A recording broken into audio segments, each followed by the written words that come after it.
ಬಿಸ್ಮಿಲ್ಲಾಹಿರ್ ರಹ್ಮಾನಿರ್ ರಹೀಮ್. ಪೈಗಂಬರ್ ಮುಹಮ್ಮದ್ ಸಲ್ಲಲ್ಲಾಹು ಅಲೈಹಿ ವಸಲ್ಲಂ ಮತ್ತು ಅನುಯಾಯಿಗಳು ಮಕ್ಕಾದಿಂದ ಮದೀನಾಗೆ ಹಿಜರ ಹೋದರು. ಮದೀನಾದಲ್ಲಿ ಇಸ್ಲಾಂ ಬಹಳ ಬೇಗನೆ ಬೆಳೆಯತೊಡಗಿತು.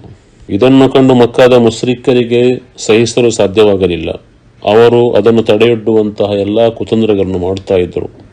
ಪವಿತ್ರ ಕುರ್ಆನ್ ಹೇಳುತ್ತದೆ, ವಲಾ ಯಜಾಲೂನ ಯುಕಾತಿಲೂನಕುಂ ಹತ್ತಾ ಯರುದ್ದೂಕುಂ ಅನ್ ದೀನಿಕುಂ ಇನ್ ಇಸ್ತತಾಊ. ಅವರಿಗೆ ಸಾಧ್ಯವಾದರೆ ನಿಮ್ಮನ್ನು ನಿಮ್ಮ ಧರ್ಮದಿಂದ ವಿಮುಖಗೊಳಿಸುವವರೆಗೂ ನಿಮ್ಮೆದುರು ಯುದ್ಧ ಮಾಡುತ್ತಲೇ ಇರುವ.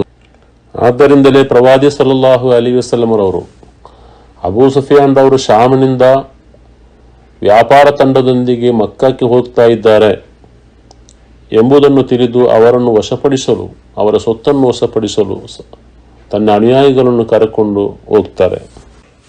ಆದರೆ ಅಬೂ ಸುಫಿಯಾನ್ ಮತ್ತು ವ್ಯಾಪಾರ ತಂಡ ಈ ವಿಷಯ ತಿಳಿದು ಹೇಗೋ ಮಕ್ಕಾಗೆ ಹೋಗಿ ತಲುಪಿ ಅವರು ಬಚಾವಾಗ್ತಾರೆ. ಅಬೂ ಸುಫಿಯಾನ್ ಮತ್ತು ತಂಡ ಸೇಫ್ ಆಗಿ ಮಕ್ಕಾಗೆ ತಲುಪಿದ್ರು. ಅಬೂ ಜಹಲ್ ಪೈಗಂಬರ್ ಮುಹಮ್ಮದ್ ಸಲ್ಲಲ್ಲಾಹು ಅಲೈಹಿ ವಸಲ್ಲಂ ಮತ್ತು ಅನುಯಾಯಿಗಳೊಂದಿಗೆ ಯುದ್ಧ ಮಾಡಲೇಬೇಕೆಂಬ ಹಠಕ್ಕೆ ಬಿದ್ದ. ಆದ್ದರಿಂದ ಮಕ್ಕಾ ಮುಶ್ರಿಕರು ದೊಡ್ಡ ಒಂದು ಸೈನ್ಯದೊಂದಿಗೆ ಅವರು ಪ್ರವಾದಿ ಸಲ್ಲಲ್ಲಾಹು ಅಲೈಹಿ ವಸಲ್ಲಂ ಮತ್ತು ಅನುಯಾಯಿಗಳೊಂದಿಗೆ ಯುದ್ಧ ಮಾಡಲು ಹೊರಟರು.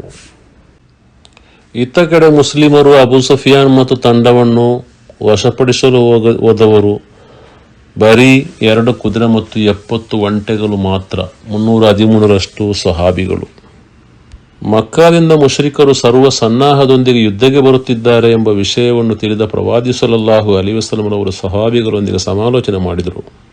ನೀವು ಮುನ್ನುಗ್ಗಿರಿ, ನಿಮ್ಮ ಹಿಂದೆ ನಾವು ಸರ್ವಕ್ಕೂ ಸಿದ್ಧರಾಗಿರುತ್ತೇವೆ ಎಂದರು. ಫಮ್ದಿ ಯಾ ರಸೂಲಲ್ಲಾಹ್ ಲಿಮಾ ಅರದ್ತ ಫನಹ್ನು ಮಅಕ್. ಪೈಗಂಬರ್ ಸಲ್ಲಲ್ಲಾಹು ಅಲೈಹಿ ವಸಲ್ಲಂ ಸಹಾಬಿಗಳೊಂದಿಗೆ ಬದ್ರಿಗೆ ಹೊರಟರು.